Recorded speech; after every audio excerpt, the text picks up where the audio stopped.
lecture et autisme.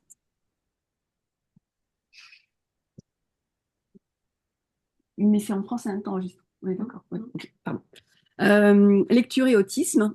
Donc, ce webinaire est animé en français, sera traduit simultanément en anglais, en italien et en lituanien. Donc, vous pouvez choisir la langue avec la fenêtre en bas qui s'appelle Interprétation. Vous choisissez voilà, la langue qui vous convient.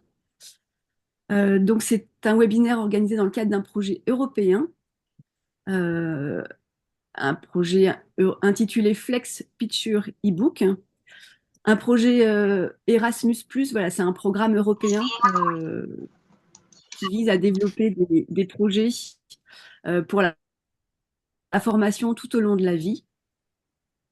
Et ce projet Flex Picture eBook a commencé en 2022 et se terminera à l'été 2025. Il a deux objectifs, ce projet européen. Il a pour objectif de faciliter la production de livres numériques accessibles pour les enfants en situation de handicap. Et il a aussi pour objectif de faciliter l'usage de ces livres par les enseignants. Dans ce projet, il y a 7 partenaires issus de 4 pays. Donc, il y a des partenaires en Italie avec la Fondation Robert Holman et Abilnova, des partenaires en Lituanie avec la SUC, des partenaires en Autriche avec l'Université de Linz, et enfin 3 partenaires en France, l'Institut des jeunes aveugles à Toulouse, Ludosens à Bordeaux, à Bègle, et Les Doigts qui rêvent, maison d'édition spécialisée dans les livres tactiles, implantée à Dijon. Donc je suis Sophie Blin, moi je suis la directrice de la maison d'édition Les Doigts qui rêvent et je pilote ce projet depuis 2022. Euh, à l'occasion des échanges pendant ce projet, en fait, on a appris beaucoup de choses grâce à Ludosens et à Priscilla Lauland qui se présentera elle-même. On a appris beaucoup de choses sur les difficultés de compréhension des enfants ayant les troubles du spectre autistique. Et on voulait pouvoir partager voilà, cette expérience, cette expertise avec vous pour que vous puissiez après, bien sûr, vous en servir dans votre travail en tant qu'éditeur ou bien en tant que bibliothécaire ou en tant que parent. Enfin, voilà, on a beaucoup appris. On espère que vous aurez plaisir à découvrir voilà, la méthodologie que va présenter Priscilla Lauland. Je vous invite à couper vos micros, voilà, pour qu'il y ait juste les interprètes et les animateurs voilà, qui parlent et que les bruits qu'il peut y avoir chez vous ne viennent pas perturber les échanges. Et donc, on gardera un dernier quart d'heure pour vos questions. Donc, vous pouvez dans le chat poser vos questions dans votre langue. Et voilà, en- euh, je lirai les échanges et voilà, je poserai les questions moi-même à Priscilla pour qu'elle puisse vous répondre. Voilà, ben, je vous souhaite un bon webinaire et juste pour vous dire que ce webinaire sera enregistré, mais on ne peut pas enregistrer dans plusieurs langues, donc on va l'enregistrer en français. Malheureusement, voilà, on ne peut pas enregistrer simultanément l'interprétariat aussi en lituanien, en anglais et en italien, malheureusement. Il sera enregistré, mais en français. Ouais, je vous remercie. Priscilla. Bonjour tout le monde. Je suis Priscilla Louland, je suis la fondatrice de l'association Ludosens, qui existe depuis maintenant 10 ans, qui a été créée en 2015. Attends, voilà, je me mets en mode galerie. Voilà, Ludosens faisait partie donc des partenaires de ce projet Flex Picture eBook au niveau européen. L'expertise de Ludosens, c'est effectivement tout ce qui est troubles du neurodéveloppement, c'est-à-dire troubles du spectre de l'autisme, troubles déficitaires de l'attention avec ou sans hyperactivité, troubles 10 et également tout ce qui peut être associé, c'est-à-dire de l'anxiété majorée, des troubles anxieux, des phobies sociales, euh, des grosses difficultés de communication, Voilà. Donc on est une association qui fonctionne avec des programmes d'accompagnement de personnes concernées par ce handicap invisible. Et également, on sensibilise chaque année 1200 personnes par an, donc, sur ces sujets, l'autisme, le TDAH. Notre approche est vraiment particulière puisque nous, on appuie vraiment sur les talents de compensation des personnes concernées. On appuie, on invite à changer en fait notre façon de projeter. On met les projecteurs sur un autre angle de vue par rapport à la, à ces différences cognitives en insistant sur tous les talents de compensation qui sont présents en fait dans ces façons de fonctionner. Et donc, on a une approche bien spécifique. Donc, comment va se dérouler cette présentation?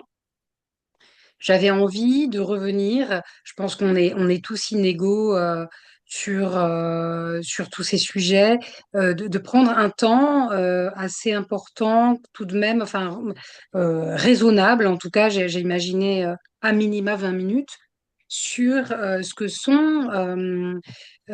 c'est que l'autisme, comment ça peut se manifester. Donc, peut-être que parmi vous, il y a des personnes qui connaissent déjà, mais ça me semble important, avant de rentrer dans le détail des spécificités en lien avec l'accès à la lecture, que chacun puisse comprendre. Bon, 20 minutes, c'est pas grand-chose, mais en même temps, voilà, pour de quoi on parle. Alors, je vais. Il faut que j'arrive à partager des documents. Donc, est-ce que j'y peux le faire déjà? Normalement, normalement, je t'ai autorisé le partage. D'accord. Tu peux, tu vois Oui, super. C'est bon. Ouais, d'accord. Alors, euh, déjà, je vais vous montrer plusieurs slides en fait, hein. Je vais vous montrer plusieurs slides pour que vous compreniez bien de quoi on parle quand on parle notamment du trouble du spectre de l'autisme. Ce sont les initiales que vous voyez là, TSA, trouble du spectre de l'autisme. On peut en gros distinguer tout ce qu'on va appeler les intérêts répétitifs, les comportements, ce qui est de l'ordre du comportement. Donc, quand un enfant, quand il vient d'avoir le diagnostic autisme, peut manifester des comportements répétitifs, ce qu'on appelle également des stéréotypies, qui peuvent être assimilées à de l'autostimulation. Donc les stéréotypies, ça, voilà, c'est quelque chose que l'enfant va chercher des sensations corporelles en fonction de son profil sensoriel. Et donc, ça peut amener à certains comportements. Donc, ces comportements, ça peut être par exemple le fait de faire tourner des objets, de les faire tourner de manière répétitive, ou d'alignement d'objets, ou ça peut être également de secouer des ficelles. Ou d'être extrêmement attiré par des sensations spécifiques, comme des volutes de fumée autour d'une casserole qui serait en train de bouillir. Voilà, je vous donne des exemples pour vous expliquer qu'est-ce qu'on appelle ces stéréotypies ou ces comportements répétitifs. Il y a tout ce qui est intolérance au changement. Euh, la routine est extrêmement importante pour, euh, pour tout individu concerné par un diagnostic autisme et il va y avoir un vrai besoin de structuration de l'emploi du temps avec des emplois du temps tout à fait visuels. On va pouvoir euh, euh, comprendre que de 9 heures à 10h30, telle chose a été prévue, une activité en lien avec la scolarité, par exemple, et puis qu'à 10h30, eh bien, il pourrait y avoir une autre activité, une transition, peut-être un voyage en voiture qui amène l'enfant vers une séance d'orthophonie, par exemple.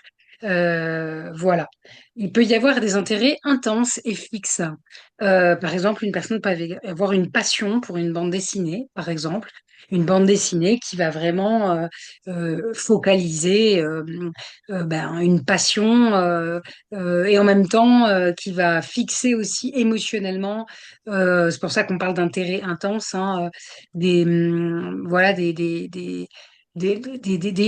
éléments, des aspects qui vont être très importants pour la personne concernée, qui va jouer qui va jouer en lien avec cet objet qu'elle aime beaucoup, tout un tas de choses à l'intérieur d'elle-même et ça peut générer des émotions. Donc mais en même temps, voilà, il y a vraiment un intérêt très très fort pour cette chose-là. Donc là, j'ai donné l'exemple d'une série de bandes dessinées. Voilà, ça peut être une série télévisuelle ou quelque chose, voilà, qui va vraiment être très importante pour la personne concernée. Et puis, on va y revenir dans une autre slide de manière un peu plus détaillée, mais c'est tout ce qui est particularité sensorielle. Donc ça aussi, c'est une particularité de l'autisme, le fait que les personnes vont avoir des profils sensoriels spécifiques. Alors, soit une hypersensibilité auditive, soit une hypersensibilité visuel, tactile. Voilà, il y a des enfants qui peuvent ne pas supporter qu'on leur coiffe les cheveux, par exemple, parce qu'ils vont avoir le cuir chevelu extrêmement sensible et tout ce qui est cheveux va être extrêmement sensible et donc les coiffer va être compliqué. D'autres qui vont ne pas supporter des étiquettes de vêtements, par exemple. Vous voyez, des étiquettes de vêtements qui vont vraiment gratter, importuner. Ça peut être également au niveau des particularités sensorielles, tout ce qui va être... Mieux euh, là? pardon? Vous entendez pas? Il y a un problème? Non, non, il n'y a aucun problème. Ah, j'ai cru qu'il y avait un problème. Donc, je repartage ce que j'étais en train de dire. Donc voilà, hypersensibilité auditive, une personne peut ne pas supporter les bruits de moto, par exemple. Et un enfant peut avoir besoin d'un casque anti-bruit.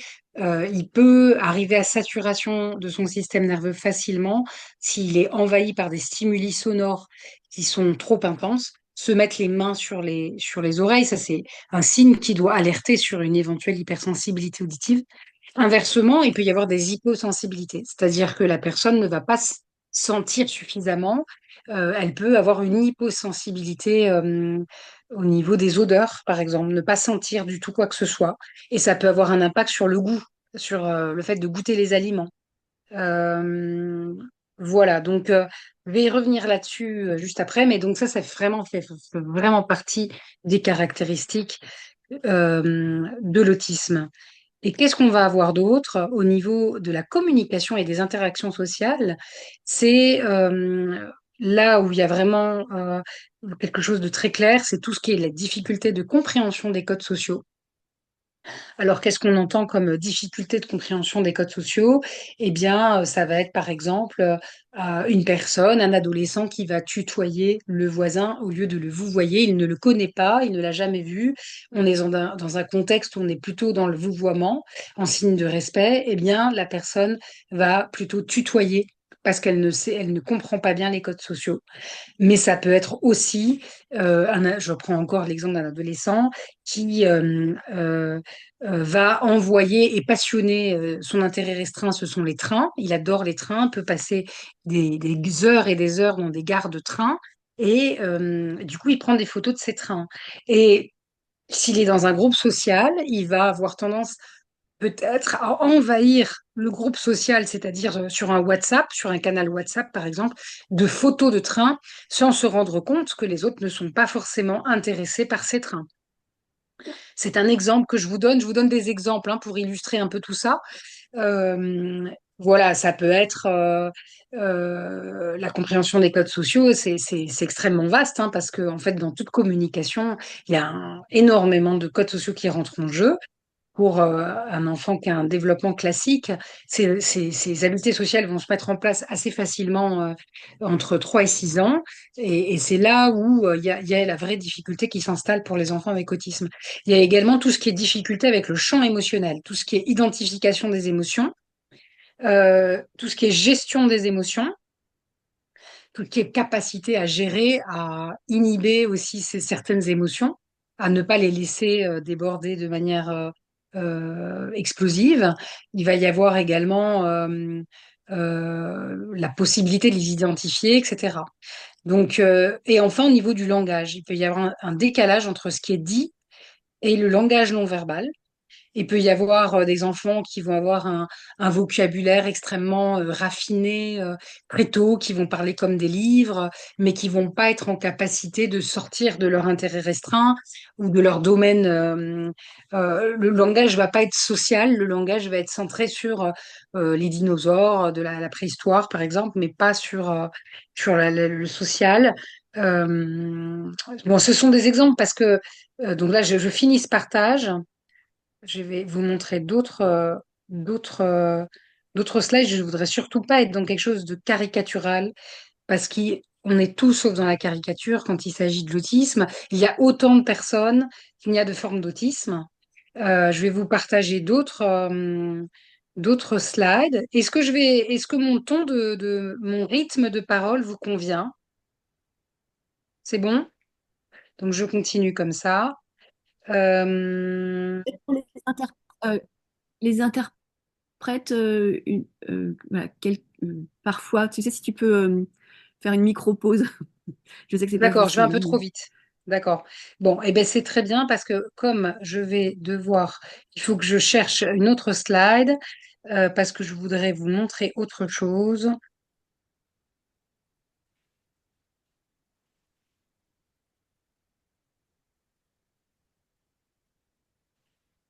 Donc ça, je m'en vais. C'est bon. Je voudrais vous montrer.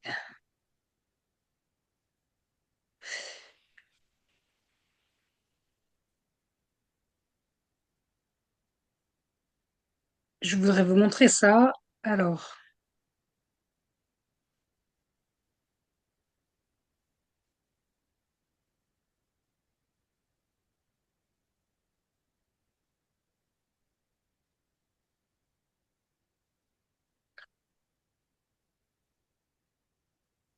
ça y est, j'arrive. Partager. Voilà. Donc là, ce que je vous montre, en fait, je voudrais vous montrer que l'autisme est évolutif. Là, c'est l'exemple d'un jeune garçon qui s'appelle Charles, que l'autisme n'est pas il y a des difficultés qui vont évoluer en fonction de l'âge.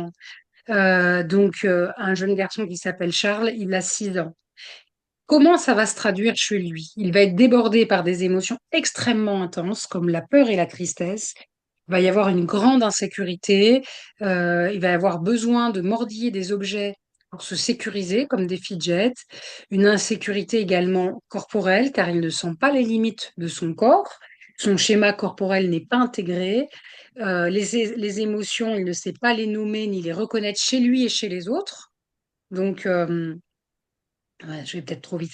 Donc, c'est-à-dire que les émotions, il y a une différence entre le fait de savoir les identifier chez soi, voilà, c'est bien de la peur, de la tristesse que je ressens, mais aussi de décoder chez l'autre, chez autrui, les mimiques faciales, le visage, et de pouvoir voir la peur passer sur le visage de l'autre ou la tristesse, ce qui va faire que souvent, dans l'interaction, on va s'ajuster en fait. À l'émotion de l'autre. Donc, Squantito słowo się nie daje. je vais trop vite, c'est ça?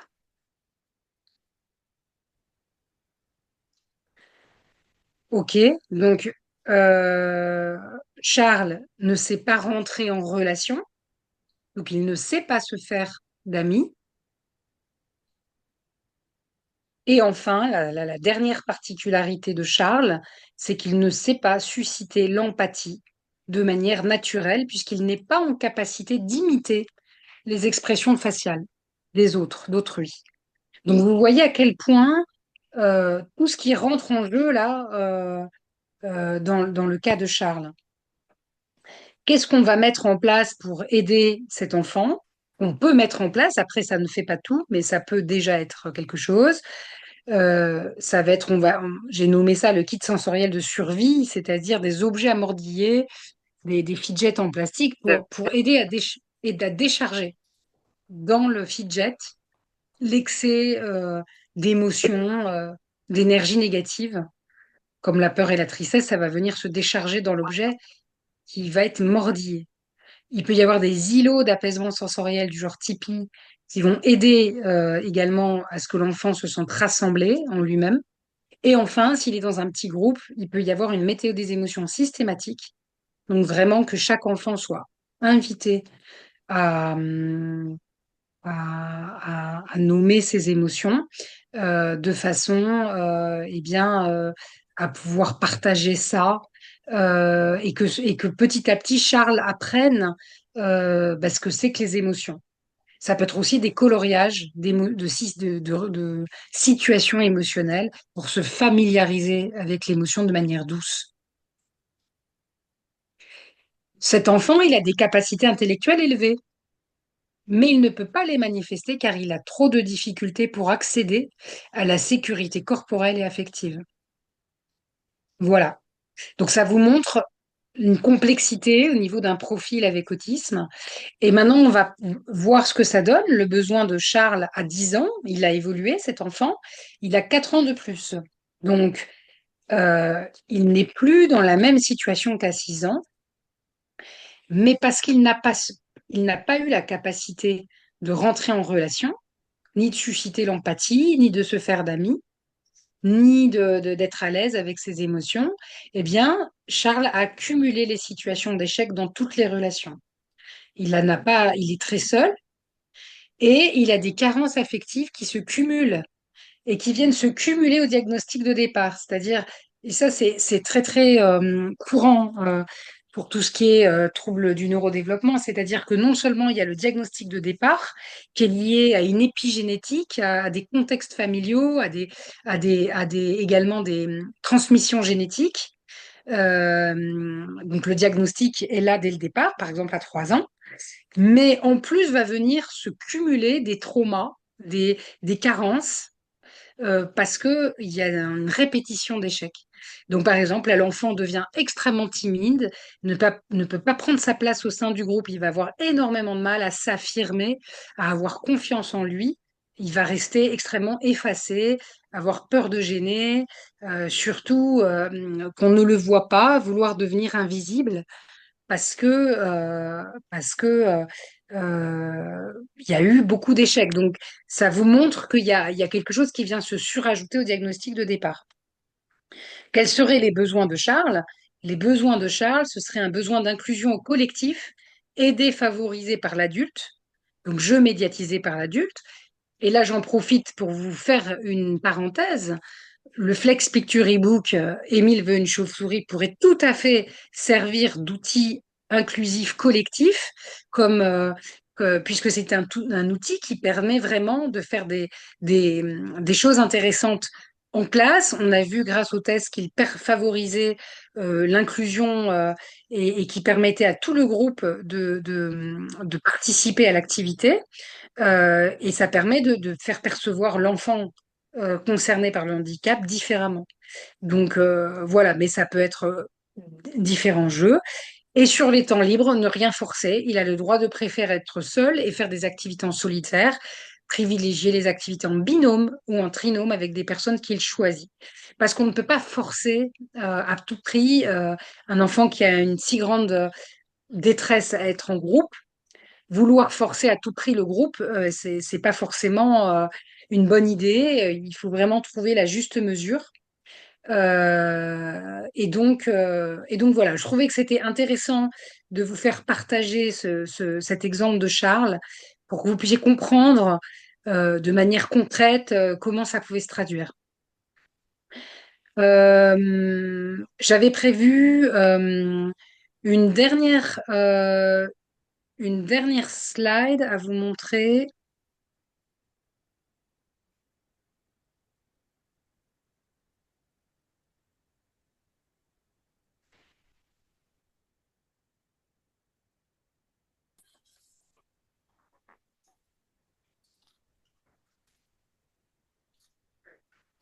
Sauf si vous me dites que c'est suffisant, mais est-ce que ça vous convient qu'on continue encore 5-10 minutes sur l'autisme?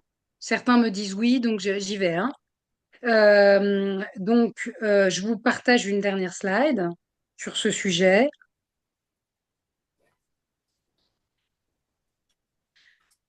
Donc, vous voyez, donc je reviens un peu sur ce que j'ai un peu dit, mais là, on rentre un peu plus dans le détail. Donc, il va y avoir, en résumé, les interactions sociales qui sont complexes. La personne avec autisme formule peu ou pas de demandes, peut s'isoler, ne répond pas aux sollicitations. L'expression et la reconnaissance des émotions de l'autre n'est pas aisée et on a une impression d'indifférence. C'est une impression seulement. La personne n'est pas en capacité d'exprimer autre chose. La communication orale est difficile.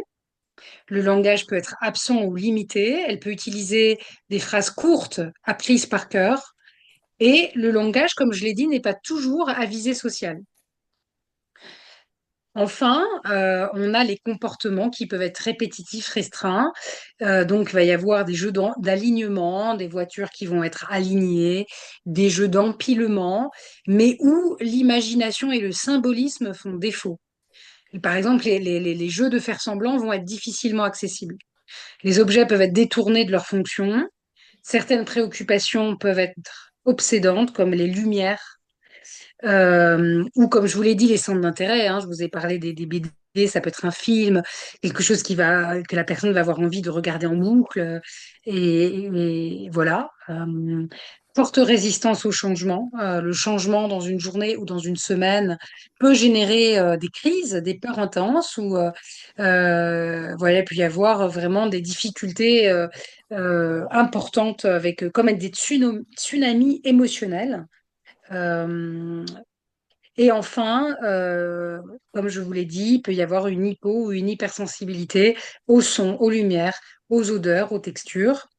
Et elle peut chercher la personne des stimulations sensorielles inhabituelles ou présenter une apparente indifférence à l'autre, comme la perception de la douleur, par exemple. Et donc, ça peut être un vrai enjeu hein, qu'une personne réussisse à dire qu'elle a mal. Ça peut poser des problématiques, par exemple, dans les soins aux dentistes nécessaires, parce que la personne met énormément de temps à dire que ça va pas et qu'elle a besoin de soins médicaux. C'est toute une problématique dans le domaine de l'autisme, les soins médicaux. Pour savoir que la personne a vraiment besoin de soulager la douleur qu'elle peut ressentir dans son corps. Euh, et là, je voulais vous donner les conseils. Donc, qu'est-ce qu'on utilise habituellement pour aider, accompagner un enfant avec autisme? On peut proposer des supports visuels comme des emplois du temps avec des pictogrammes. Donc, vraiment, du lundi au vendredi, on va structurer la journée, heure après heure, avec des pictogrammes pour vraiment que l'enfant comprenne comment va se passer le passage du temps. On peut l'aider aussi en visualisant le temps qui passe avec un timer, par exemple, savoir par exemple qu'il a un quart d'heure pour faire l'activité et que le quart d'heure, une fois qu'il s'est écoulé, l'activité est finie. On peut accompagner les imprévus, les transitions, les changements en respectant bien l'emploi du temps établi ou en annonçant, en anticipant et en annonçant quand il y a un changement, pourquoi ce changement a lieu, etc. Les consignes doivent être données de manière simple et courte. C'est important de ne pas solliciter de manière que plusieurs personnes sollicitent en même temps. Quand la personne arrive à l'âge adulte, très souvent, les personnes aiment bien recevoir les consignes par écrit à travers un support de travail. Ça permet vraiment d'éviter les erreurs. C'est important pour l'enfant qu'on identifie les renforçateurs, ce qui va aider l'enfant à se motiver pour dépasser les inconforts et aller au bout voilà, de ce qui lui est demandé. Donc, on va lui dire, dès que tu auras fini ça, tu auras le droit à ça, ou lui donner quelque chose qui va la motiver pour pouvoir réussir à faire face à un défi. Donc, tout ce qui est activités structurées sont à privilégier et le temps libre peut être facteur de stress. Et enfin, prévoir un espace ressources pour s'écarter du groupe si besoin. Voilà, il y aurait énormément à dire, hein, parce que c'est un sujet extrêmement vaste. Euh, Attendez, voilà, j'arrête le partage. C'est un sujet extrêmement vaste.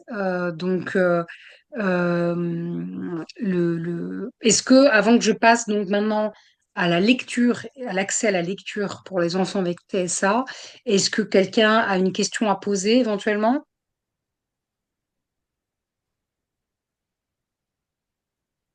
Non. Non. Non. Il y Ok, avait une alors j'y première vais. question. Ah oui, Il y ok, avait je une t'écoute. première question, Priscilla, c'était savoir si si tu pouvais partager tes supports après avec le public.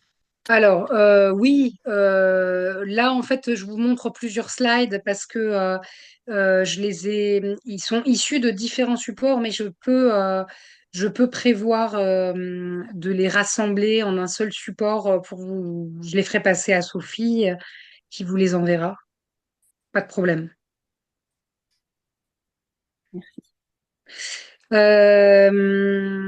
Très bien. Alors, on va passer à à la partie lecture.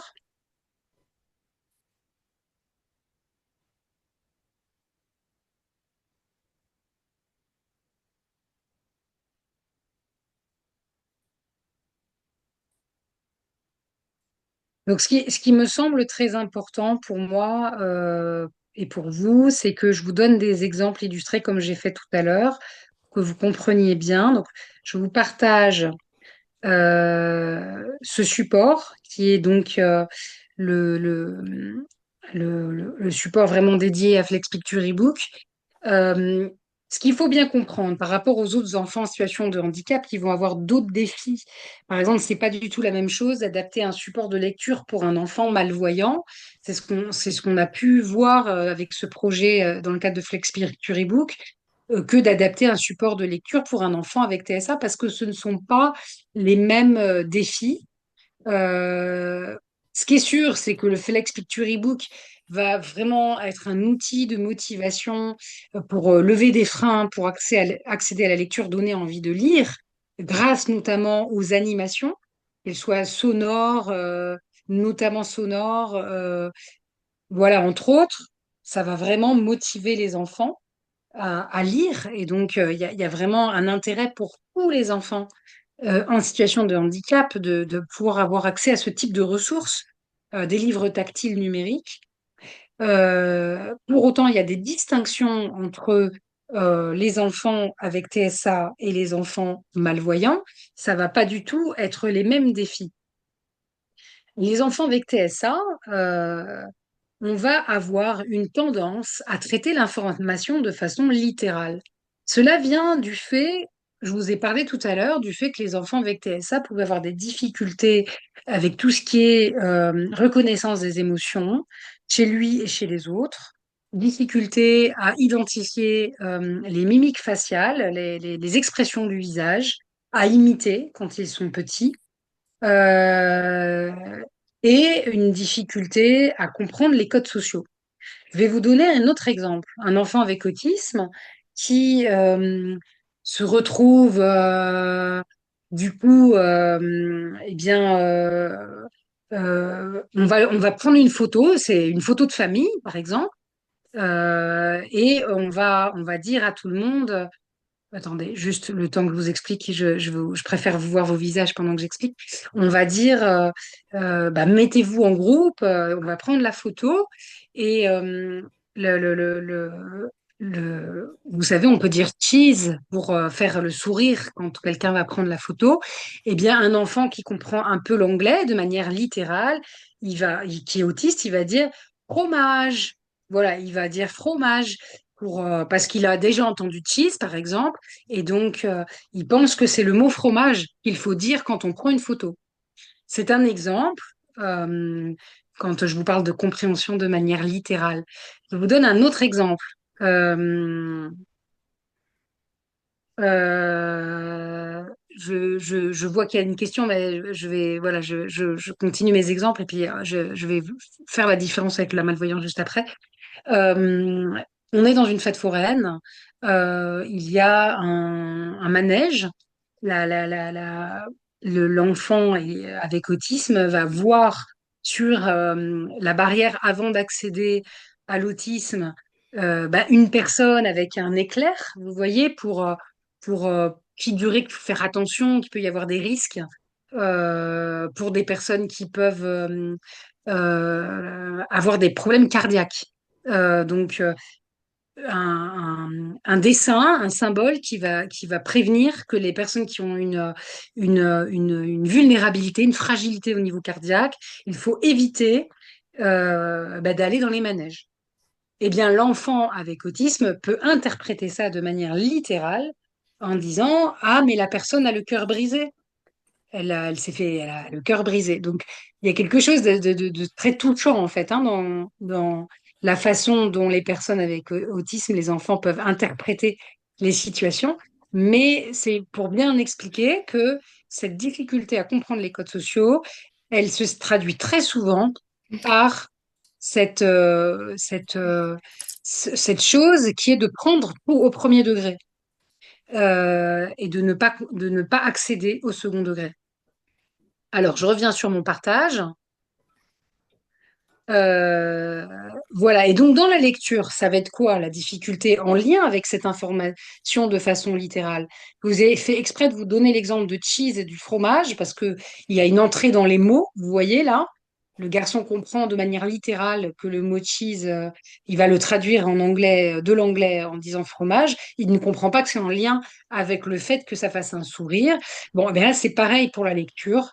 Les enfants peuvent avoir des grosses difficultés à comprendre les intentions des personnages, c'est-à-dire à comprendre pourquoi, eh bien, voilà, il y a il y a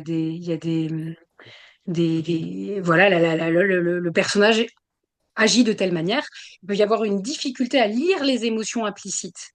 Dans le Flex Picture ebook, c'est pas forcément le cas, mais il peut y avoir des textes où voilà, c'est vraiment pas clairement expliqué. Donc, l'enfant va pas forcément y avoir accès. Et enfin, suivre la logique sociale des récits.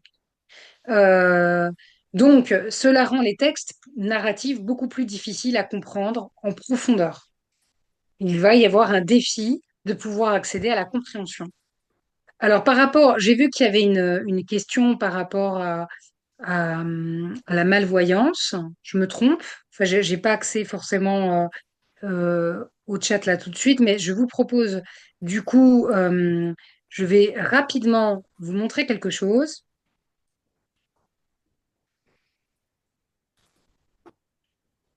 pour bien saisir que c'est pas les mêmes défis. La question, Priscilla, c'était pour des enfants, des jeunes déficients visuels qui ont les troubles du spectre autistique. D'accord, ouais. C'est Ok. le cumul Ouais, le des, cumul, ouais. des D'accord. déficiences Alors, associées. très rapidement, là, vous voyez, c'est deux, trois slides, je vous les montre, sur la déficience visuelle. Le défi est différent puisque là, on est sur des déficiences sensorielles. Le champ perceptif, la quantité d'informations perçues par un système sensoriel en un temps donné. Et donc, ce qui est intéressant, c'est de voir, en fait, euh, que les troubles visuels, vous voyez là sur cette slide, peuvent être d'un genre très différent.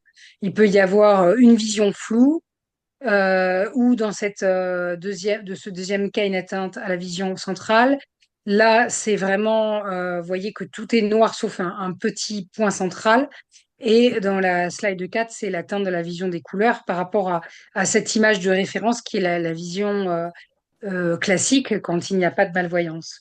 Donc, c'était juste pour vous montrer, je vous montre ces slides parce que vous voyez que dans l'adaptation qui a été faite sur le Flex Picture ebook, par rapport à l'illustration originale, il y a eu différents niveaux d'illustration et vous voyez que là, la réponse, elle est justement de permettre à l'enfant qui a une déficience visuelle de ne pas avoir toutes les informations en même temps, hein. Là, vous voyez que l'image est complète avec la lampe, la chauve-souris, le gant, la table, le sol, le détail des journaux avec la chaussure sous la table. Donc, on va vraiment dans un niveau de détail extrêmement important, alors que là, on va aller à des niveaux épurés pour que l'enfant aille à l'information essentielle. Donc là, déjà, on est en 2D. Vous voyez que la 3D a été effacée. Il n'y a plus que la table en 2D, la lampe, le vase. Et là, on est carrément on est uniquement avec l'enfant. Il n'y a même pas le trait du visage, il y a juste les deux yeux. On a la chauve-souris en noir, on n'a pas le détail des motifs du gant. Vous voyez qu'on est vraiment resté sur l'essentiel. Et bon, voilà, ça c'est d'autres choses. Je vais pas non plus tout expliquer, mais donc c'est pour vous montrer que je voulais juste faire ce distinguo entre TSA et malvoyance visuelle très rapidement pour qu'on comprenne que ce n'est pas les mêmes défis. Alors, par rapport à cette question, moi je vais avoir du mal à vous répondre. Il faut apprendre à connaître les enfants parce que dans le domaine du handicap, je pense qu'il faut vraiment comprendre que c'est une aventure humaine et que il faut apprendre à connaître l'enfant qui est en situation de handicap pour comprendre son profil. Donc, s'il a deux handicaps cumulés, la malvoyance visuelle et le TSA, c'est essayer de voir quelles sont les particularités de son TSA parce que, comme je l'ai dit, le TSA est extrêmement vaste. Il y a autre chose que j'aurais pu vous montrer, mais bon, là, j'ai peur que ça nous fasse perdre un peu trop de temps, donc je vais pas le faire. Mais j'ai voulu vous dire, je vous ai dit il y avait autant de personnes autistes qu'il y a de formes d'autisme. Il faut que vous visualisez un prisme de couleurs, un éventail avec toutes les couleurs de l'arc-en-ciel. Et voilà, il faut vraiment comprendre que il y a toutes les combinaisons possibles en termes de profil sensoriel, hyposensibilité, hypersensibilité avec les cinq sens, des difficultés en lien avec le cognitif. Il y a des enfants avec autisme qui vont avoir une mémoire phénoménale, des dates, mais qui vont pas être en capacité de reconnaître les visages. Je vais avoir du mal à mémoriser les visages. Pour autant, ils vont être capables de se rappeler de chaque date, des choses très improbables. Donc, voilà, en fait, c'est pour ça que je parle d'aventure humaine. Euh, on ne peut pas faire on va pas avoir de réponse toute faite pour chaque cas, en fait. Il faut apprendre à connaître les enfants, apprendre à connaître les profils. Pour chaque profil, il y a des dons, des capacités, et il va y avoir enfin, je vais quand même vous remontrer quelque chose d'important parce que ça me semble quand même nécessaire. Ce que je vous ai montré tout à l'heure, en fait, je vais vous montrer ça juste 2 minutes. Il y a des capacités et des défis. Et donc, il faut apprendre à comprendre quelles sont les capacités, quels sont les défis, parce que ce ne sont pas les mêmes en fonction des personnes. Donc là, je vais juste revenir sur ce que je vous ai montré tout à l'heure.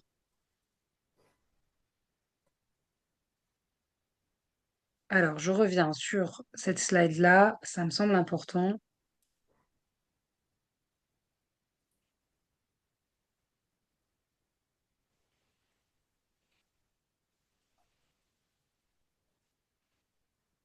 Voilà.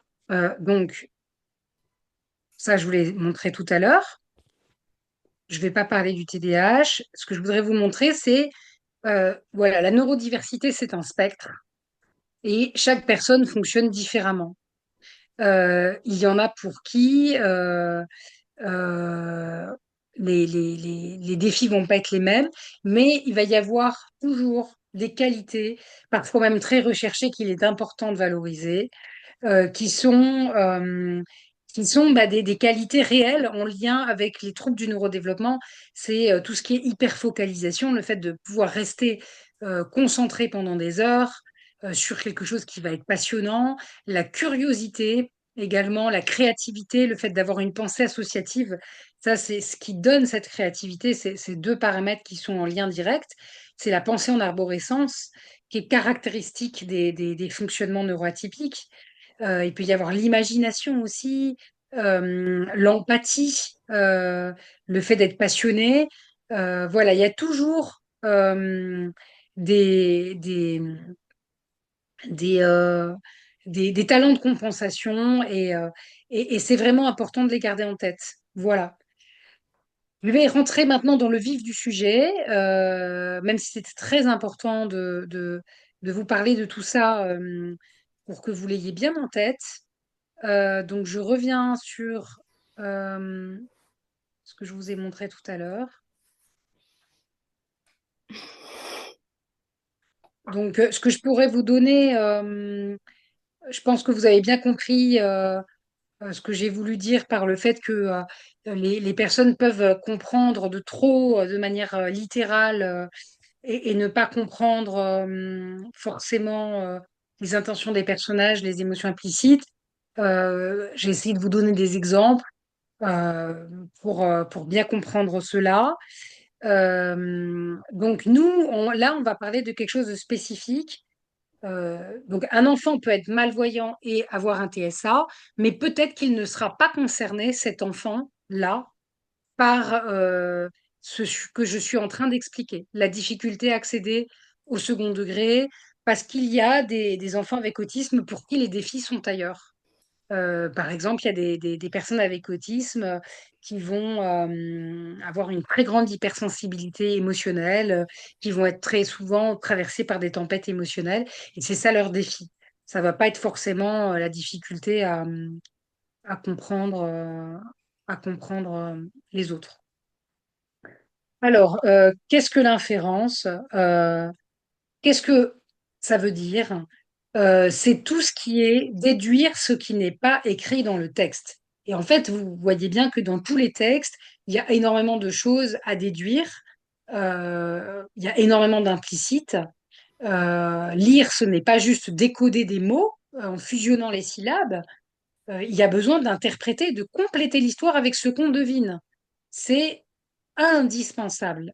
Mais du coup, comme c'est indispensable d'interpréter et de compléter l'histoire avec ce qu'on devine, eh bien, toujours, effectivement, on va mobiliser des compétences comme notre compréhension du monde, la connaissance du monde, la compréhension du contexte, la capacité à se mettre à la place d'autrui, voilà, être capable voilà, ça va mobiliser la nécessité de compléter l'histoire par soi-même. Donc c'est ça l'inférence. Et juste, est-ce que là, vous voyez toujours la même slide, hein, s'il vous plaît? Oui. Oui? D'accord. Ah non, Euh, là, c'est une nouvelle, là. c'est une nouvelle, c'est le pas à pas. Alors ça, c'est ce pas à pas, vous l'avez sur le site internet de Flex Picture ebook, dans les ressources, dans l'onglet ressources, vous avez ce guide qui vous a été fourni pour, si vous aviez besoin de travailler ça avec les élèves, les enfants que vous accompagnez dans un second temps. Parce que malheureusement, ou heureusement, enfin c'est pas malheureusement, c'est comme ça, le Flex Picture ebook, Émile veut une chauve-souris qui est accessible. Dans les paramétrages actuellement, vous n'avez pas le paramétrage que là je suis en train de, enfin les différents niveaux de lecture que là je vais vous proposer. Mais rien ne vous empêche de lire Émile veut une chauve-souris euh, une première approche avec l'enfant, découverte, et avec la classe, peu importe le contexte, si c'est un enfant en individuel ou en collectif, et d'avoir une deuxième approche avec l'enfant avec TSA que vous avez identifié comme ayant, où vous avez besoin de vous rendre compte par vous-même qu'il peut avoir des difficultés en lien avec l'accès au deuxième degré et à la compréhension des implicites et que ça peut être d'un frein dans sa lecture, vous pouvez très bien utilisez ce pas à pas, donc vous l'imprimez depuis le site internet Flex Picture ebook, vous imprimez ce pas à pas pour, dans une deuxième approche du texte Émile veut une chauve-souris, faire une deuxième approche où vous allez faire des exercices à l'enfant. Donc, je me sers de ce pas à pas pour poursuivre la compréhension de ce qu'on est en train de se dire. Donc, ce qui est important, c'est que comprendre un texte, c'est une tâche complexe dans laquelle plusieurs processus cognitifs sont impliqués. La compréhension en lecture exige de la part du lecteur une bonne identification des mots écrits, une bonne compréhension du vocabulaire, des structures syntaxiques et du style discursif, de même que des bonnes capacités d'attention et de mémoire. Donc, il y a beaucoup, beaucoup de processus cognitifs qui sont à l'œuvre dans la lecture. Et en plus de ces processus-là, il y a en plus nécessité que le lecteur soit capable de faire des inférences, c'est-à-dire déduire ce qui n'est pas écrit dans le texte. Et pour l'enfant avec autisme, comme on l'a vu, qui peut avoir du mal enfin, qui prend tout de manière littérale et qui ne comprend pas tout le second degré, eh bien, il doit apprendre à faire des inférences. Vous savez, les enfants avec autisme, enfin, je fais un petit aparté, juste 2 minutes. Très souvent, et les adultes avec autisme, ce qui est la particularité de l'autisme, c'est que ce sont des personnes sans filtre, qui n'ont pas de masque social. C'est-à-dire qu'il va y avoir une façon de dire les choses qui va être brute de décoffrage, quelque chose de très cash dans la façon de dire les choses.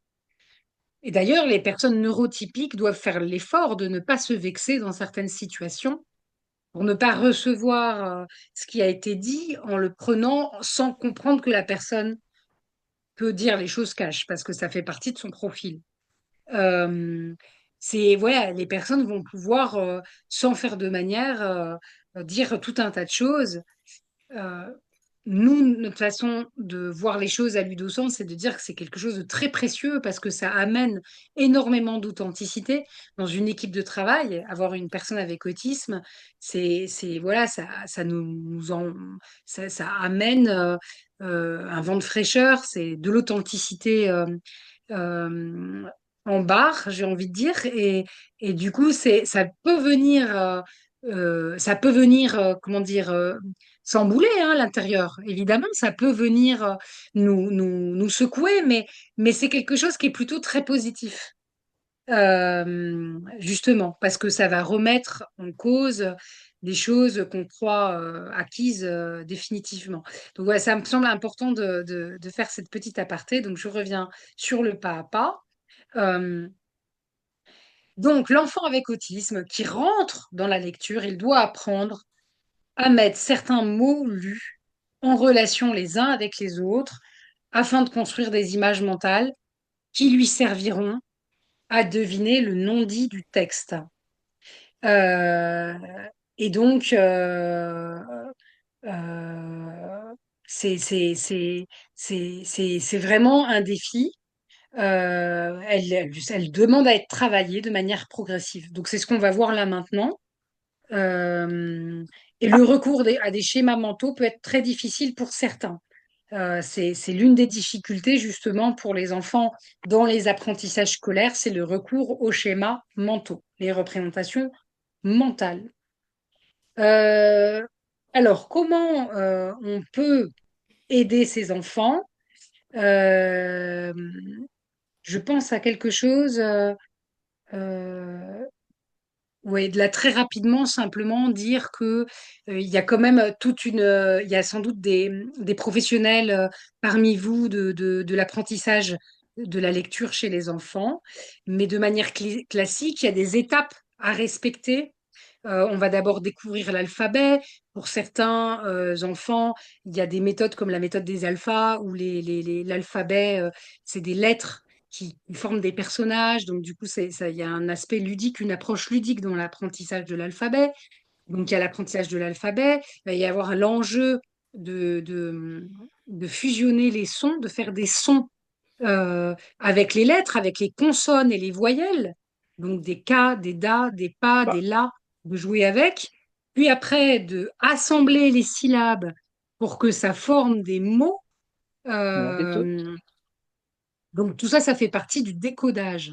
Et une fois que l'enfant arrive à décoder, eh bien, euh, il va falloir une fois qu'il a fini de décoder, qu'il apprenne à fluidifier sa lecture pour rentrer dans la compréhension et lire de manière, voilà, lire et encore pour apprendre et puis aussi accéder au vocabulaire.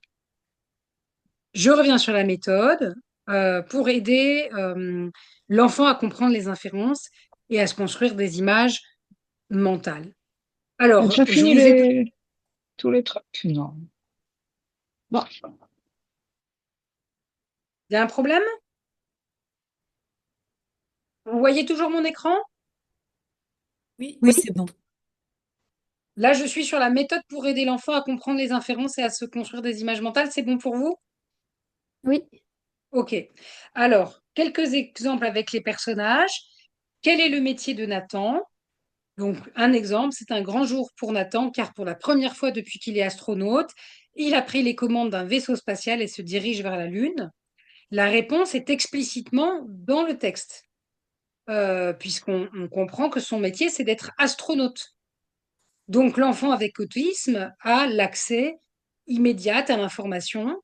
Il sait que le métier de Nathan, c'est d'être astronaute. Mais il y a d'autres phrases où la réponse n'est pas dans le texte. Autre exemple, quel est le métier de William? William travaille au service des urgences d'un hôpital depuis plusieurs années. Il lui arrive souvent d'opérer des gens qui ont eu de graves accidents. Là, il va falloir déduire le métier de William.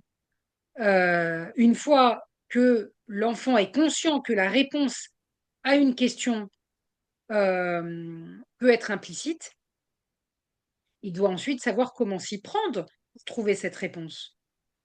Et pour ça, il doit pouvoir identifier dans un texte les mots ou les groupes de mots qui sont des indices pour déduire une réponse implicite. Donc, dans l'exemple de quel est le métier de William, en sélectionnant les mots indices service des urgences, hôpital, opéré, grave accident, Jean, on comprend, on peut déduire que William est médecin, et en plus, comme il opère, c'est qu'il est chirurgien. Voilà, donc ça demande d'avoir des mots indices qui permettent de faire des associations et d'accéder à la bonne réponse. C'est ça, faire des inférences. Comment on va aider l'enfant à construire son image mentale? Parce que, attendez, je regarde l'autre présentation.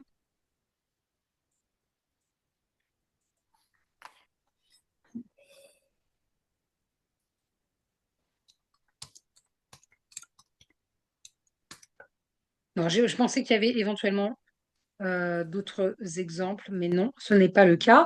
Bon, moi, je pense que vous avez compris. En tout cas, comment aider l'enfant à construire son image mentale? On peut, au fur et à mesure qu'on lit les mots soulignés dans un texte, euh, voilà, comment aider un enfant à construire son image mentale.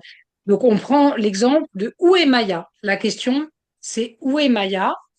Euh, ah, attendez, juste une minute, j'arrive tout de suite.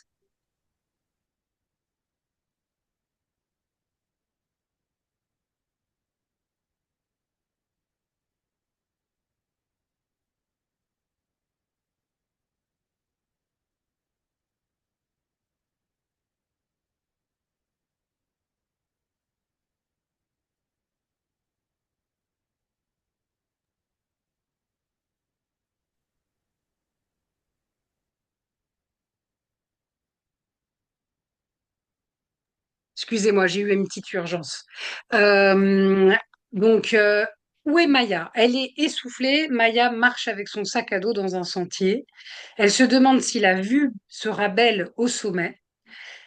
D'abord, on voit donc une petite fille qui marche et qui est essoufflée. Donc ça, c'est l'adulte qui va expliquer à l'enfant, hein. D'accord? Le texte qui est là, entre guillemets, c'est l'adulte qui va vraiment qui va expliquer à la petite fille Maya, enfin, qui va expliquer à l'élève comment Maya évolue dans la montagne. Il va falloir lui donner l'exemple. Donc, d'abord, on voit une petite fille qui marche et qui est essoufflée. Ensuite, on voit cette même petite fille essoufflée qui marche en transportant son sac à dos.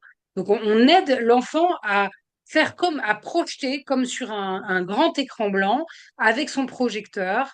Il va se projeter, il va projeter du coup ce qui se passe. Et pour que l'enfant puisse apprendre à le faire par lui-même. Puis, on voit qu'elle marche avec son sac à dos sur un chemin étroit, bordé d'arbres. Enfin, on la voit qui marche avec son sac à dos sur un chemin étroit, bordé d'arbres, qui se dirige vers la partie la plus haute d'un endroit où il y aura une belle vue.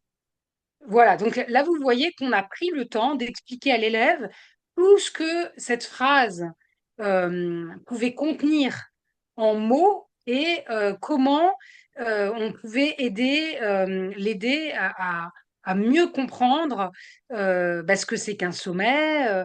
Donc, on rajoute des éléments euh, et voilà. Euh, donc, vous pouvez très bien utiliser des images. Vous pouvez très bien utiliser voilà, des photos qui sont en lien avec le texte qui est lu avec l'enfant avec TSA pour que ce soit plus facile, pour qu'il y ait une projection en lien avec la connaissance du monde, comme on l'a vu tout à l'heure. J'ai parlé tout à l'heure de l'importance de la connaissance du monde.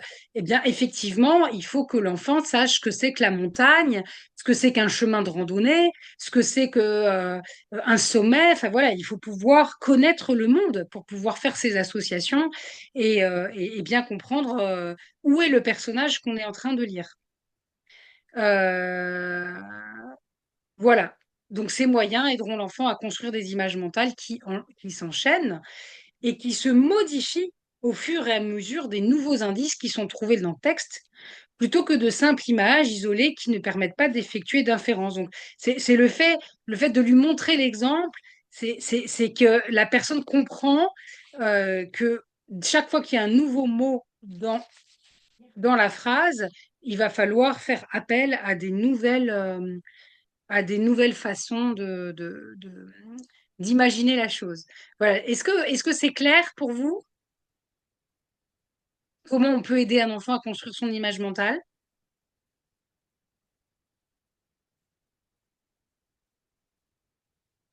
A priori, oui. Bon. Alors, sur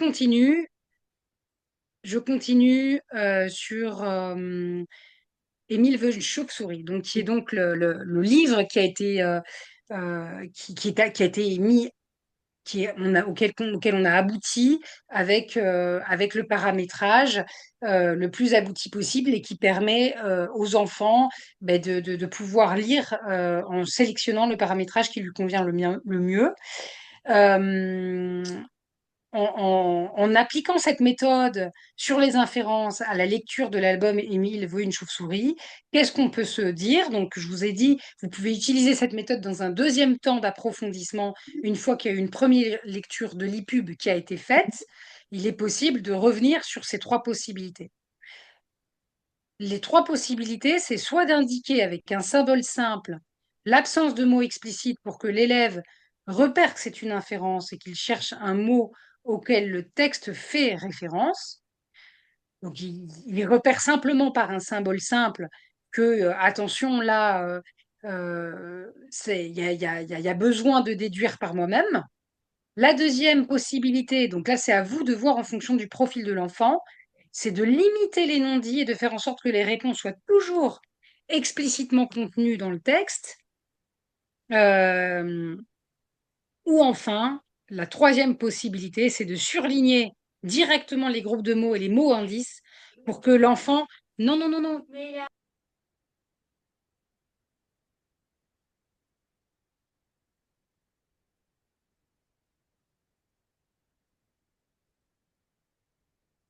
Excusez-moi. Les groupes de mots et mots indices pour que l'enfant parvienne à se construire des images mentales dans sa tête. Donc, ça, c'est quand même un excellent exercice, le fait de surligner les groupes de mots et les mots indices. Ça permet vraiment à l'enfant de s'entraîner à faire les inférences. Donc, je vous ai donné quelques exemples. Je pense que le plus simple, c'est de commencer par les mots indices, justement. Donc, vous voyez, dans le texte Émile et veut une chauve-souris, je ne sais pas si vous connaissez bien ce texte ou pas, mais donc là, j'ai mis dans ce pas à pas le texte de Émile, et donc on a surligné en bleu turquoise des mots indices pour qu'on comprenne. Donc, aujourd'hui, Émile veut une chauve-souris. Voilà, c'est comme ça, et pas autrement. C'est comme ça et pas autrement. Émile veut une chauve-souris. Une vraie, une qui vole la nuit. Une avec ses ailes toutes bizarres, ses yeux noirs, ses petites dents, ses petites griffes. Une qui dort à l'envers. Une chauve-souris, quoi. Donc, vous voyez que, en soulignant qui vole la nuit, ses ailes, ses yeux noirs, ses petites dents, ses petites griffes, même sans être arrivé jusqu'à la troisième phrase, l'élève peut quand même, ou l'enfant, euh, en déduire, commencer à déduire dès la première phrase, avec l'aide de ces mots indices, il peut essayer d'imaginer de quel animal il s'agit. Et puis, ici, euh, il y a, euh, il y a d'autres mots indices. Il n'y a pas de grotte par ici.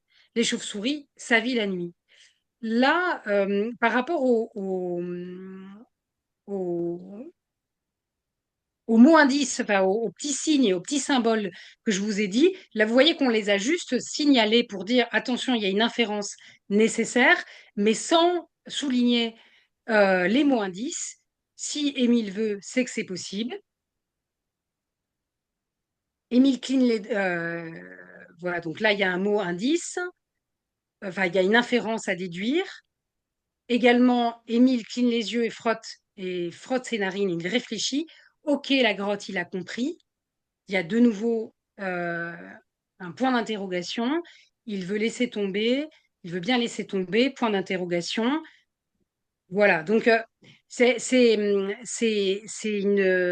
trois possibilités qui permettent de travailler la méthode des inférences avec l'enfant. Alors, comme il est 15h11, ce que je propose, en fait, c'est que vous nous posiez vos questions parce que euh, je voudrais être sûre que vous ayez bien compris. Une autre façon de le faire, hein, c'est aussi de vraiment expliciter complètement tout dans le texte et que les réponses soient toujours explicitement contenues, enfin, qu'elles soient complètement écrites de façon euh, à ce qu'il n'y ait pas de possibilité pour l'enfant de se tromper. Attendez, juste, je vous montre quand c'est complètement écrit de manière explicite. Ouais, vous voyez, là, on a vraiment écrit de manière littérale une vraie, on a mis le mot chauve-souris derrière, chauve-souris de nouveau en jaune derrière, une chauve-souris en jaune derrière, une chauve-souris qui dort à l'envers, une chauve-souris quoi?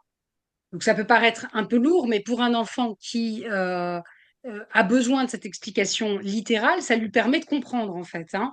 Mais enfin, Émile, ce n'est pas possible. Si c'est possible, si Émile veut, c'est que c'est possible. Et là, entre parenthèses, on va dire, c'est possible d'avoir une chauve-souris à la maison. Vous voyez, par rapport au point d'interrogation de tout à l'heure, où c'était indiqué que c'était une inférence, mais sans autre explication, eh bien là, on va expliquer de manière littérale, c'est quoi, qu'est-ce qu'il faut déduire à cet endroit-là de la phrase. Émile Clean, là je saute donc un peu les lignes, hein. Émile Clean, les yeux et frotte ses narines, il réfléchit. Ok, la grotte, il a compris. Quoi? Il a compris qu'il n'y avait pas de grotte près de chez lui. Donc là, on explique qu'est-ce qu'il a compris, parce que pour un enfant avec TSA, c'est pas évident de comprendre justement ce que Émile a compris. Donc on peut l'expliquer de manière littérale. Quoi? Son idée d'aller vivre dans une grotte. Il veut bien laisser tomber.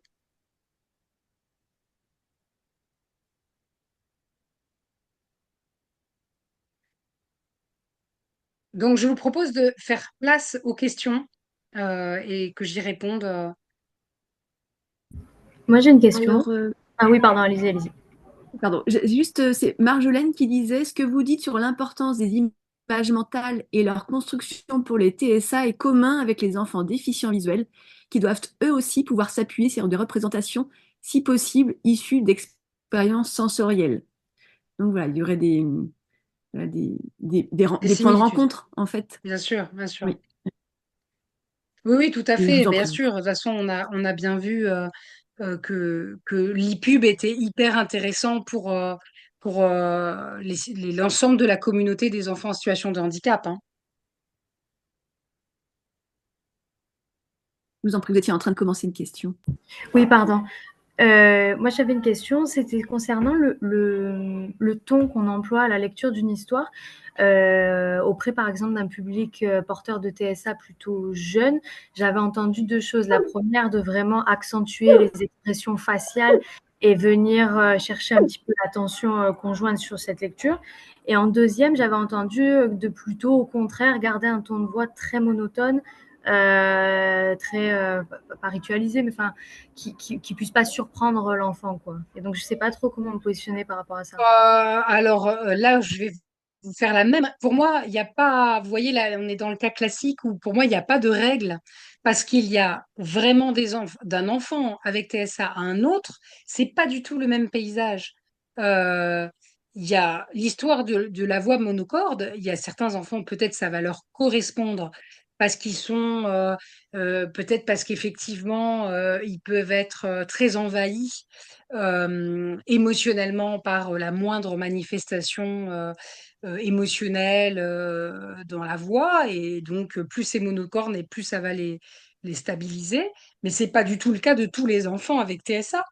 Donc en fait, c'est extrêmement, extrêmement. J'ai vraiment envie de vous redire ce que j'ai dit tout à l'heure.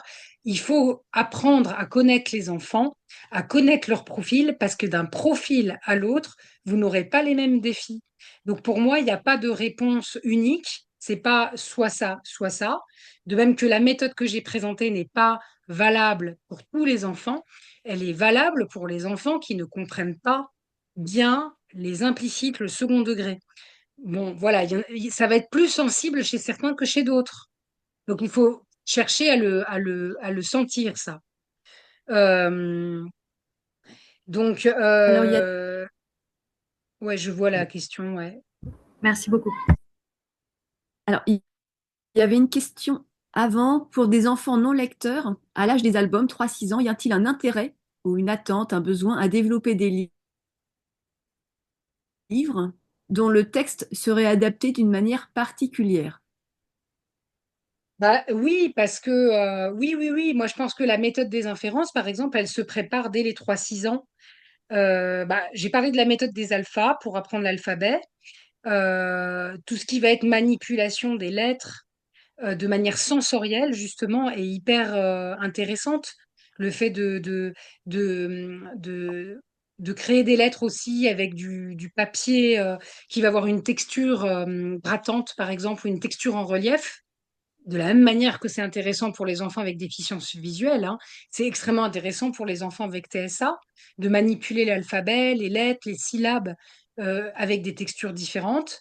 Et voilà, les alphas, c'est intéressant parce que c'est des formes de personnages, ils peuvent jouer avec.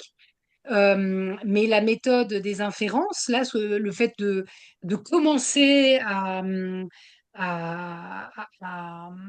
à manipuler tout, enfin à manipuler dans le sens à s'immerger. Enfin, je veux dire, par exemple, le texte est 1000, vous pouvez utiliser la voix du comédien. La voix du comédien permet de lire le texte sans qu'il y ait besoin, enfin, va dire le texte sans qu'il y ait besoin de lire, simplement s'imprégner le fait qu'il y ait un comédien qui lise en lien avec des animations. Rien que ça prépare l'enfant à la lecture. Donc, moi, je pense que oui, oui, bien sûr, dès les 3 6 ans, il y a plein de choses qui peuvent être mises en place pour préparer la lecture. Après, il y a une question en Lituanie sur comment pourriez-vous me montrer comment utiliser le livre EPUB et ses possibilités dans le processus éducatif? Donc, moi, j'aimerais juste répondre pour dire que sur le site Flex Picture eBook, on a travaillé avec tous les partenaires dans les différents pays pour élaborer un guide pédagogique, voilà, en fonction des profils spécifiques des enfants, comment installer le livre, comment l'utiliser avec des enfants qui ont tel ou tel trouble, comment l'utiliser en collectif, comment l'utiliser en plus en parcours individuel. Donc voilà, ce guide se trouve sur le site, dans les ressources en direction, c'est avec la rubrique pour les accompagnants. Voilà, donc, et puis il y a un certain nombre de ressources qui sont présentées. Et puis, il y a aussi une petite vidéo démonstration du livre, voilà, où on vous présente toutes les fonctionnalités du livre, où on peut paramétrer le texte, mais aussi on peut paramétrer l'image. C'est la grande innovation de ce livre-là.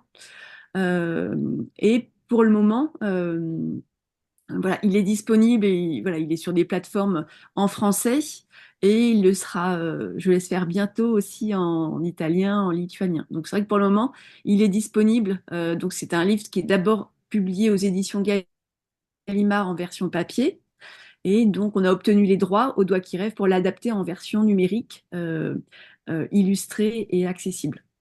C'est un premier élément de réponse, mais si tu veux compléter, Priscilla, je t'en prie. Alors, oui, ce que je peux dire, c'est que cette visio-là, aujourd'hui, elle était vraiment centrée sur l'autisme et l'accès à la lecture. Donc, Euh, voilà, c'est ce qui est très intéressant dans cette e-pub, c'est que vous avez un paramétrage qui peut aider, que ce soit des enfants avec un TDAH, des troubles de l'attention. Euh, alors, oui, enfin, je finis, je vais vous répondre, madame. Que ce soit des enfants avec troubles de l'attention, que ce soit, voilà, ça va les aider à se concentrer, parce qu'il y a les animations, donc du coup, ça focalise leur concentration. Le fait qu'il y ait des animations sonores, des gouttes d'eau dans la grotte, ou les battements d'ailes de la chauve-souris, ou le moustique qu'on entend vibrer, ça va vraiment tous les enfants qui ont des défis de lecture, pas seulement ceux qui ont un handicap officiel, ça va vraiment les aider à- à comprendre en fait de quoi on parle. Ça amène de l'interaction, ça amène du ludique, ça les aide à se concentrer. C'est un vrai levier motivationnel. Et vous pouvez choisir aussi vos différents niveaux, les différents niveaux d'illustration, ce qui permet d'aller soit à l'essentiel de l'illustration, soit à une illustration plus complexe en fonction du profil. Euh, et donc, voilà, le guide a été mis dans le chat, le guide sur l'autisme. Juste peut-être, parce que là, tout à l'heure, je suis allée un tout petit peu vite sur comment construire son image mentale, comment aider l'enfant à construire son image mentale. Déjà, je vous recommande 2 ressources complémentaires, au-delà du guide pas à pas que nous vous fournissons depuis le site Flex Picture eBook. Vous pouvez vous intéresser à la méthode SACAD qui vient du Canada, qui est un outil de modélisation pour aider à structurer les raisonnements chez les élèves autistes. Vous avez également la pédagogie autisme Agnès Deschamps, adapter les supports avec des schémas mentaux. C'est une personne passionnée qui a beaucoup travaillé sur le terrain et qui en a déduit tout un guide qui permet de mieux travailler les schémas mentaux chez les élèves avec TSA. C'est un défi pour eux. Et ce sur quoi je voulais revenir rapidement, comment vous pouvez aider donc l'enfant à construire son image mentale? L'idée, c'est vraiment de les aider à reconstituer une histoire avec des séquences illustrées. Il y a tout ce qui est séquençage logique, c'est des choses qui font. Et toi, vous voyez, pour les 3-6 ans, vous me posiez la question des 3-6 ans, là, ce qui va énormément aider, c'est tout ce qui est suite logique. Toutes les images qui, voilà, de A, B, C et D. L'enfant va d'abord poser le verre sur la table, après il prend la bouteille de lait. Deuxième image, il va verser le lait dans son verre. Quatrième image, il va boire le verre de lait. Ce genre de choses, c'est hyper nécessaire pour les 3 ans, les enfants avec TSA qui ont besoin de construire leur rapport au temps. Tout ce qui est mettre en lien les actions et les émotions. Voilà, par exemple, dans Émile veut une chauve-souris, vous avez tout un vocabulaire qui exprime bah, Émile soupire, Émile fronce les sourcils. Ça, c'est hyper intéressant de travailler ça. Pourquoi il fronce les sourcils? Pourquoi il croise les bras? Pourquoi il en a marre? Voilà, expliquer que toutes ces manifestations physiques traduisent des émotions, ça c'est vraiment intéressant de le travailler avec les élèves avec TSA. Et on peut également utiliser des questionnements explicites pour favoriser des pratiques pédagogiques inclusives. Que se passe-t-il? Pourquoi le personnage fait-il cela? Que ressent-il? Et ça, ce qui permet d'aider à verbaliser ce qui est impliqué mais non dit. Voilà. Et donc j'arrête le partage. Ça me semble, je pense que l'essentiel a été transmis. Euh,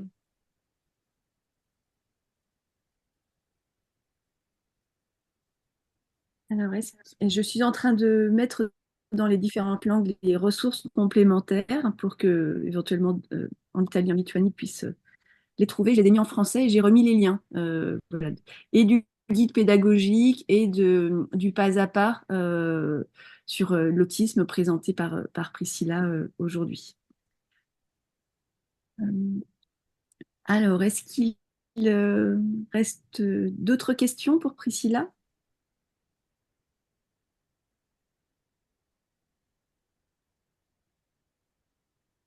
Donc, en tant que chef de projet FlexSpeech sur ebook, ben, c'est vrai qu'on se dit que dans un autre projet, il faudrait permettre d'avoir un menu au début du livre numérique, un menu qui permettrait de déclencher, enfin, il faudrait paramétrer bien sûr tous les contenus en amont, hein, mais d'avoir un menu qui permettrait de choisir la méthode 1, 2 ou 3. Donc, je vous rappelle, la méthode 1, c'est qu'il y a là où il y a un mot à deviner, une inférence à compléter, il y aurait un point d'interrogation.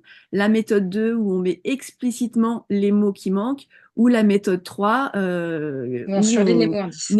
non, on souligne les Les mots indices indices. pour Ouais.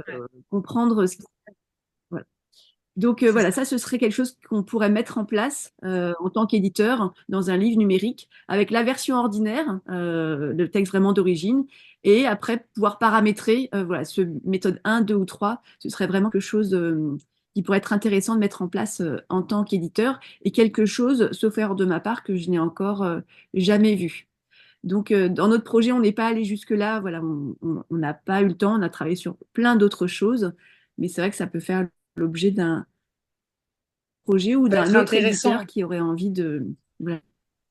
d'adapter des livres pour des enfants avec Voilà. autisme, de songer à ça. Tout à fait.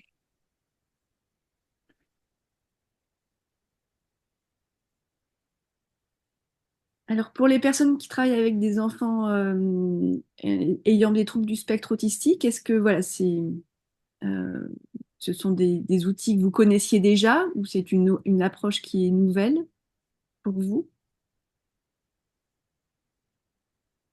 Ah, Isaka l'a fait. Super.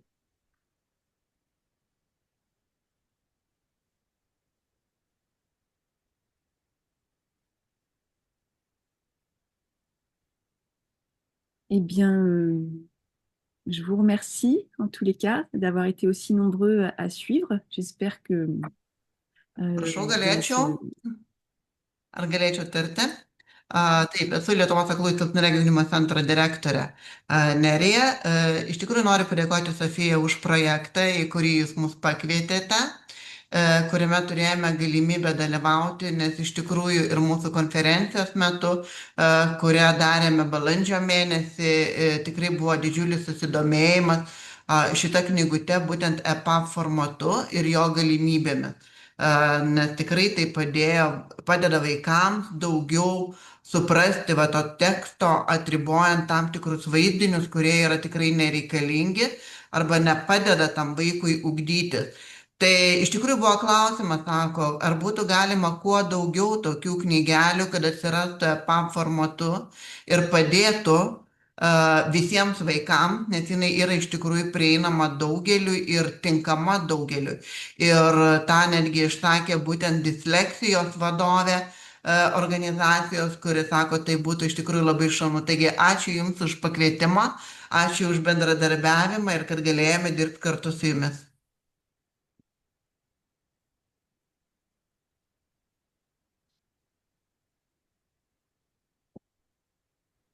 Merci beaucoup. De ce projet, c'est de donner des outils aux éditeurs pour qu'ils puissent produire plus facilement des livres où on peut paramétrer les images et pourquoi pas aussi paramétrer le texte encore plus loin que ce qu'on a fait aussi pour les enfants qui ont des troubles du spectre autistique.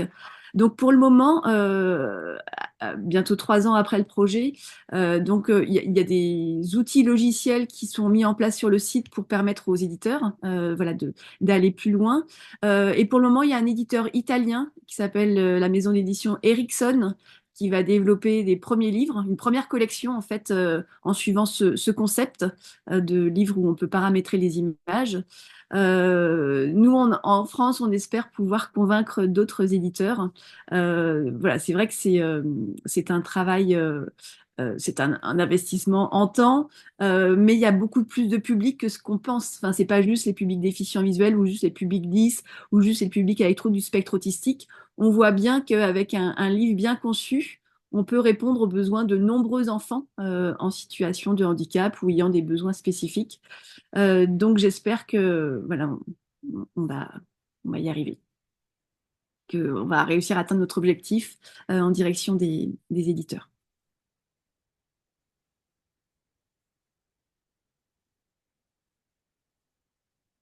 Merci beaucoup pour votre attention. Et puis, je vous prie de m'excuser. Là, je suis en télétravail aujourd'hui. J'ai ma fille qui a elle-même un diagnostic autisme à la maison.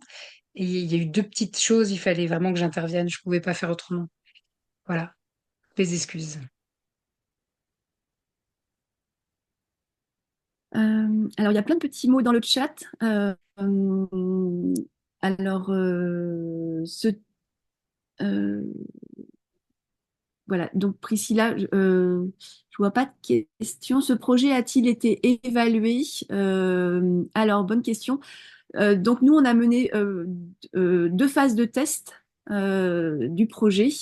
Donc, à partir du livre, la première maquette du livre, on est allé à la rencontre d'enfants en situation de handicap en France, en Lituanie et en Italie. Donc, il y a sur le site le compte-rendu, une synthèse des tests. Donc, il y avait des questions posées aux enfants qui découvraient le livre et des questions posées aux enseignants, aux parents, aux éducateurs. Donc, voilà, vous pouvez voir les comptes rendus des réponses apportées par les enfants et par les professionnels.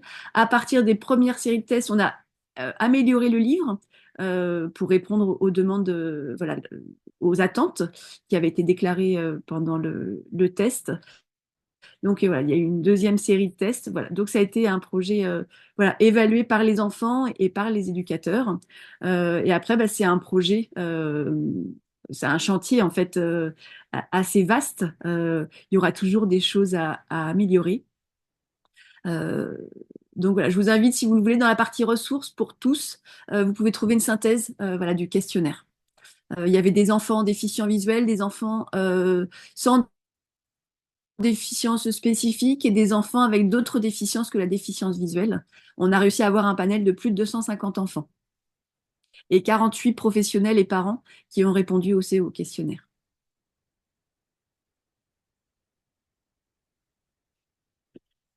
Je vois pas d'autres réponses. Je vois plein de merci. Donc, merci à vous. C'est bien de vous avoir tous là avec nous.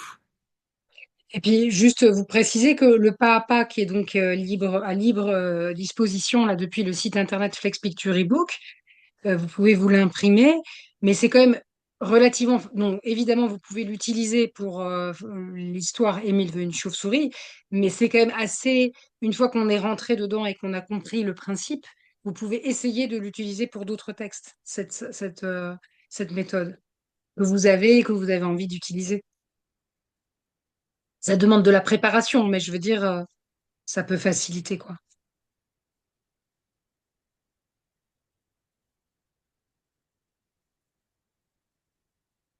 Eh bien, merci à tous. Merci beaucoup Priscilla pour cette présentation. Et Avec plaisir. voilà, on reste à votre disposition par mail. Merci à tous. Au revoir. Au revoir.